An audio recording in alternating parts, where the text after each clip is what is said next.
Good morning, beautiful people! We are in Shymkent today. If you watched our last video, we actually took an overnight train and we slept in a first class cabin and came from Almaty to Shymkent. Honestly, the train was amazing, but we actually came to Shymkent specifically to go visit a city called Turkistan. Turkistan is an ancient city here in Kazakhstan and it is a part of the Silk Road. But Shymkent is the closest actual city to go visit the ancient city. So we're gonna make our way there today. Apparently We're gonna make our way there the local way. Yeah, it's a 1.5 hour bus ride from Shymkent. And by bus, I don't think it's a bus. Let's go find out. So we're first getting a Yandex to the bus station, and from there we'll get the public transport to Turkistan. Turkistan. Hello. There's a guy behind. Ahmed. Okay, made it. 5-minute ride from my hotel, which by the way, very nice hotel. We haven't had breakfast yet, and I'm not going on a 150-kilometer journey without food. Oh my gosh, it's already so hot. I'm sweating. I can feel that sun in my back. Coffee? Yeah? Two coffee? Okay, so whilst we're getting some breakfast before we jump on our 1.5 hour bus ride, I'll explain quickly what I think is how it works. So basically, right over here is the Samal bus station, and if you go out there and you ask to go to Turkistan, they'll kind of point you towards the bus that's leaving. And it's not actually a bus, it's what they call, I think it's pronounced a marshrutka, and it's kind of like a shared van. And basically it just leaves as soon as all the seats are filled and you just pay a set price. Okay.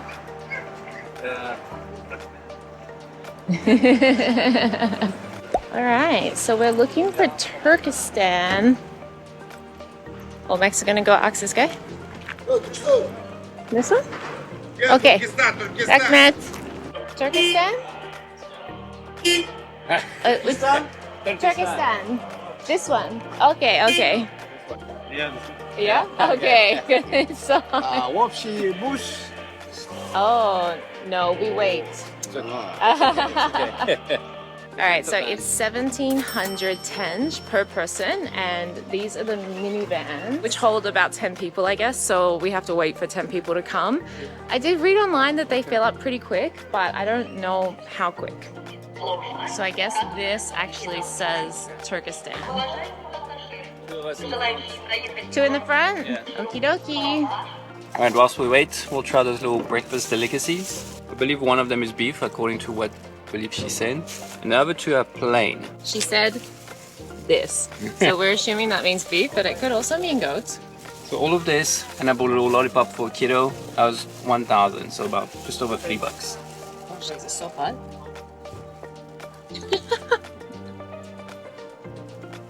It looks like potato. That is potato and bread, guys. Breakfast of champions. Alright guys, we're almost full in the van, so I think we're going to be leaving pretty soon. And actually, we've only been waiting 15 minutes, which is not too bad, considering it is a Sunday as well. So I don't know how many people go there on a Sunday. Maybe during the week, it would be a little bit easier to get there. Oh, here we go. So our driver is just collecting the money, and then I guess we'll be off. Apparently it has aircon, and they told us to sit in the 2 front seats. So I'm hoping that means we'll get be nice and cool on the drive, because it's probably the only time we're going to be cool for this entire day. So it is 8:06, so not too long since we left. 20 minutes waiting. Yeah, that was pretty good. That was quick. Now we're off. Let's see how long it takes. Start the clock. That's exciting.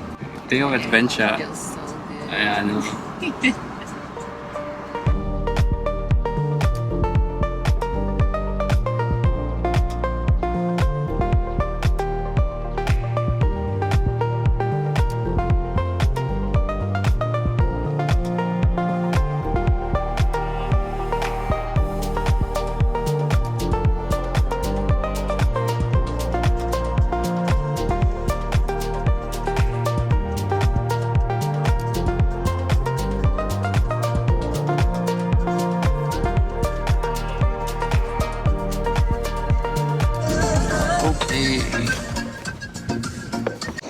All right, and that was an hour and 50 minutes. Honestly, first impression, once again, out of all the cities in Kazakhstan, it looks absolutely beautiful. The ride was really beautiful. We saw camels on the side of the road. That was crazy. But they were actually like your regular single hump camels, which we've seen before. We really want to see the two-hump camels. But today we explored Turkestan. I'm so excited. It looks so beautiful. Right now it is 36 degrees. No ways already? Yeah, it doesn't feel like it 36. though. So far it's actually nice, and I mean look at this, there's greens everywhere, there's sprinklers. I am baffled at the beauty that they put into the look of the cities here. So Turkestan, also known as Turkistan with an E, actually translates to the land of the Turks, and it is basically an ancient Silk Road crossroad. The steppe, which is this region in Kazakhstan and across the whole Eurasia belt, is a huge land of flat grassland, and it's the reason why it is such a prominent way to use to travel here by horse, because it is flat and arid. And basically Turkestan used to be a hub for those crossroads. People would come through here. Now there's also a religious aspect about Turkestan that we'll be discovering today and walk you through it as we go. But predominantly Turkestan was known in the 12th century as a Silk Road sort of crossroad between north and south and east and west. And today it is also in Kazakhstan known as more like a cultural hub as well, because of its history. So that's the reason why we ended up here. It's very much in the middle of nowhere when you think of it, but when you see the quality of the cities, you wonder so many countries in the world could learn, because it is absolutely, I mean look at this. It's like literally saw me coming, it's like let's switch it on. Wow. The reason that we actually made our way all the way to Turkestan from Almaty, if you've been following along, is because Turkestan is actually the religious capital of Kazakhstan. And it's all because of this mausoleum that we're going to visit right now. So this mausoleum was actually built by a man called Timur. He is a very famous architect, and he was responsible for building a lot of the really famous and beautiful buildings that you'll find in cities like Samarkand that are on the Silk Road. So he built this mausoleum specifically for a man named Khoja Ahmed Yasawi. Khoja Ahmed Yasawi, and I apologize because I'm probably pronouncing that wrong somewhere. But Khoja Ahmed Yasawi was a very important man religiously and politically as well. He actually really inspired a lot of people, and he spread the Muslim Turkish religion, so it's kind of like a cross between the two. So he spread that all throughout this region, and it's one of the reasons he had a lot of influence and a lot of power. So Timur built this mausoleum. Interestingly, the mausoleum isn't actually finished. It was stopped being built in 1405 when the architect Timur died. So I think it's mostly finished. I'm not really sure, but I'm guessing we'll see some stuff that's a bit incomplete once we actually get there. But this particular mausoleum is so important to the religion that if you know anything about Muslim religion, you would know that Mecca is super important, and most Muslims aim to make a pilgrimage to Mecca at least once in their lifetime. But it's not possible for a lot of people in this kind of faraway Eastern Asia. So they say if you make 3 trips to this mausoleum, it counts for 1 to Mecca. They call it a Hajj to Mecca. I think that just means pilgrimage. Because it's really interesting. It's super fascinating. We've been to quite a few Muslim countries in our travels, so a mosque is not the first thing that we've seen. We've seen plenty of them, but this one has a huge significance. It's so beautiful for starters. It's so old. This stopped being built in 1405. And actually, now that we're here, we can see that there's sections that are not complete right away. I can see right now the main structure, but I think it's quite a complex. And I know there's a underground mosque that we can go into. But yeah, let's walk around first and see the outside, and then we'll go inside when we're sweating too much and we need to cool down a little bit. Wow. Wow. And look, now we can see the blue dome on top as well, which is one of its famous features. Oh, it's so gorgeous.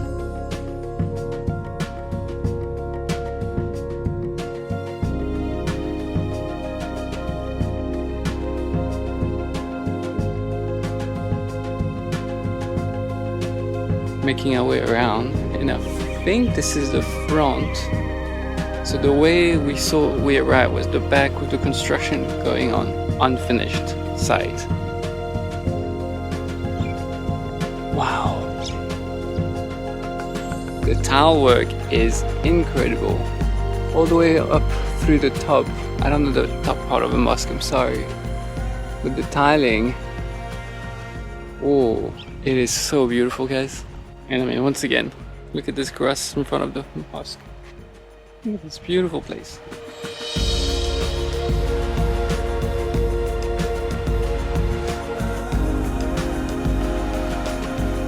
Alright, so 500 tenge per person to enter, and we double checked, and Max is actually wearing shorts where his knees are visible.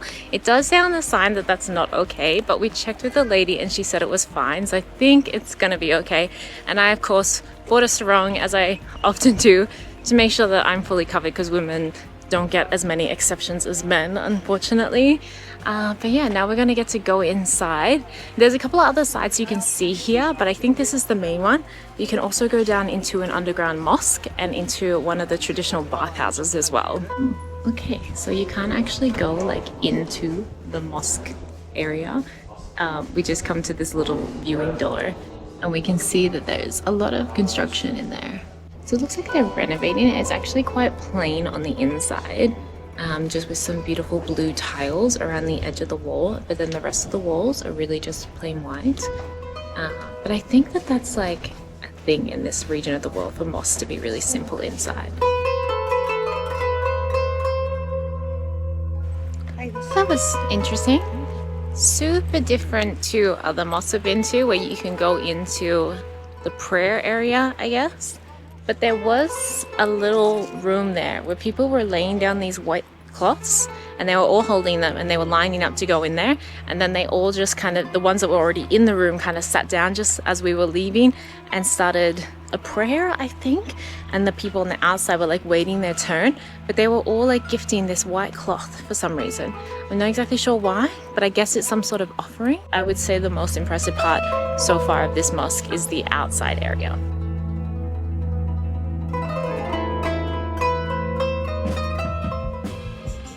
Well, the thing is the inside's being like renovated or something, so you can't really see it all anyway, but the outside is honestly spectacular. Like, look at this view behind us. Such beautiful architecture, and just like an oasis. Like, look over there. It's just like desert. Absolute desert. It's just desert, and then there's just like green trees and grass, and then this beautiful building. It's gorgeous, but there's camels over here. You can take a camel ride. I think there is winter camels, like we would call them. Let's go investigate. They do, they have two humps. They have two humps. Let's go have a look. Finally, we get to see the two-hump camel. Oh my god, that hump's like a wave. That's insane.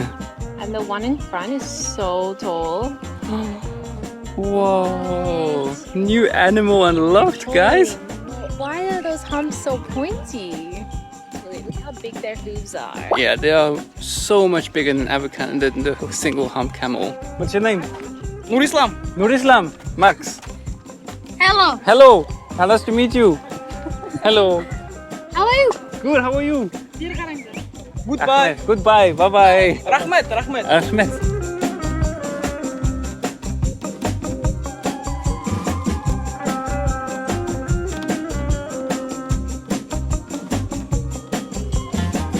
Okay, so there's another section here for the ancient bath. And I think the underground mosque. I imagine they wanted to pray, but it was too hot, so they built it underground for cooler. This is the underground mosque, and it's very dark down here, so we apologize for the terrible lighting. But it's really small. But it's so cool down here. Yeah. Wow. Look at that painting. That's so scary. Is that a bath? At first I thought it was, but it just like goes down to like black. Oh, this is cool. Oh my god, this is amazing. Wow, we've actually been to a few different like public baths in our travels, but nothing like this. This must have been so nice to come to. So one of the fun things I actually learned about this ancient bath is that not only was it like a public hygiene place because people didn't have like running water or showers or this kind of stuff available in their homes, so they would come here for actual just basic hygiene, but it was also really important for like political and networking. Wow, this is so cool.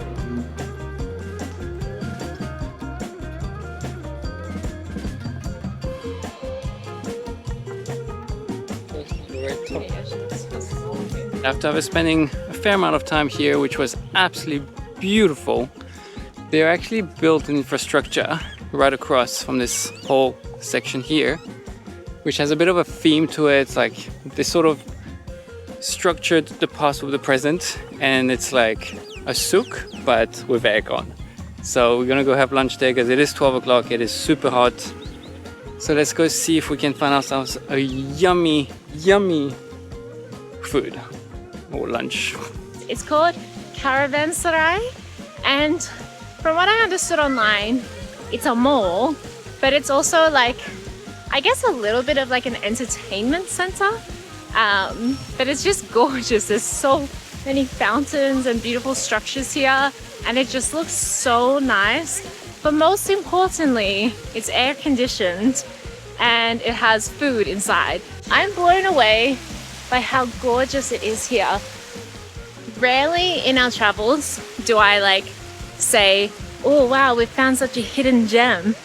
But honestly, like, this is one of them. If you guys are coming to Kazakhstan for the nature, like we initially did as well, definitely try to get Turkistan into your trip, because how beautiful is this? My gosh.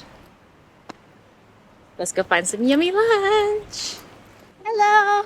Hello. Hello. Thank you. So nice. Everyone has been so friendly in Kazakhstan.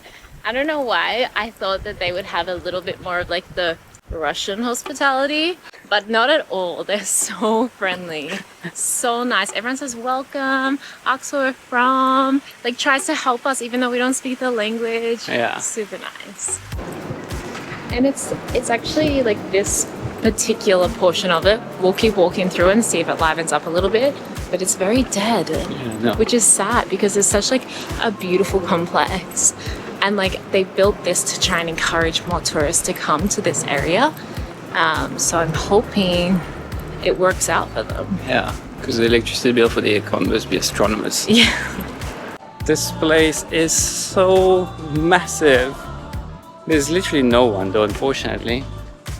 This place is really humongous, and they went full out with the decor. They really wanted to portray the old souk vibe. But yeah, still walking to find a place to eat. Okay, so I think we walked the entire length of this complex, but all the doors are locked and it's closed. Somehow we've stumbled across this very fancy restaurant. It's called Marinad. It had a picture of the meat skewers at the front, which I think are called shishek in Kazakhstan. So we haven't had those yet, so I'm actually excited if we can order some of those. That was fun. Hopefully that worked out. We either over-ordered like crazy, or we're just gonna have the best meal of our life. And I'm so excited. We've got 2 salads, 6 skewers, piece of bread, and some iced tea. What more could you ask for? Oh, it tastes like homemade bread.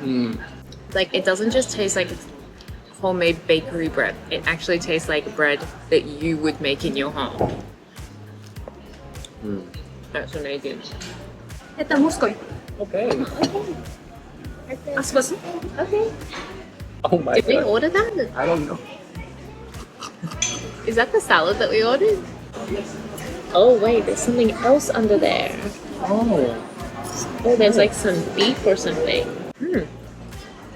That's yum. Okay, so this eggplant, we've actually tried one in our first meal that we had in Almaty, I think it was. And it's basically like a fried eggplant, but they put a lot of sweet chili sauce on it. But it's really good. Well, the one that we had was very good. Oh my god, Really good. so good. Hey. Ooh. That smells so good. We also have no idea what meat we're about to eat because it just said mincemeat and meat. It didn't specify beef or horse or goat. Tastes like what? And beef. Like beef?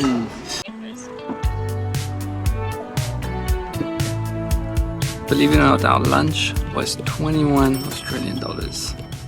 Absolute bargain. It was absolutely delicious. Hello.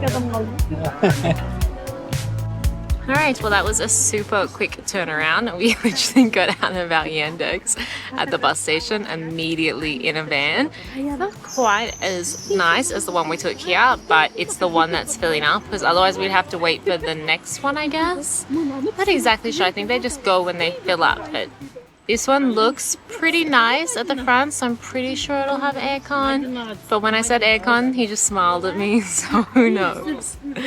But honestly, the day trip here to Tashkent was awesome. Yeah. I don't think they get many Aussie tourists in Kazakhstan because they every time we say, they're like, oh. What a day, guys. Turkistan was awesome. It was just such a beautiful city. Yes, it's very hot. Like actually, the peak of the heat is right now. So we definitely came early, which was good. Beat the heat. Now we're going to be able to go back to Shymkent and hide in our air-conditioned apartment for a little while. But honestly, so worth it. I'm sure there's more, and I do apologize for any Turkistan locals, but that one half day alone was absolutely worth it. Yeah. And then they just told us the car to come back will be 3,000. We try to share how much we spend because some people find it really interesting and other people maybe not so much. You just ignore it if you don't care. But this is it. This is it. This is it. Actually, this is it for Kazakhstan, guys. So if you are following along our journey, we're actually heading to Kyrgyzstan tomorrow. Tomorrow we have a huge day, guys. Yeah, a big day to get there. But if you are interested in traveling to Kazakhstan, Kyrgyzstan is right next door. So make sure you're subscribed if you want information about that as well. And we'll see you in the next video. Bye. Bye.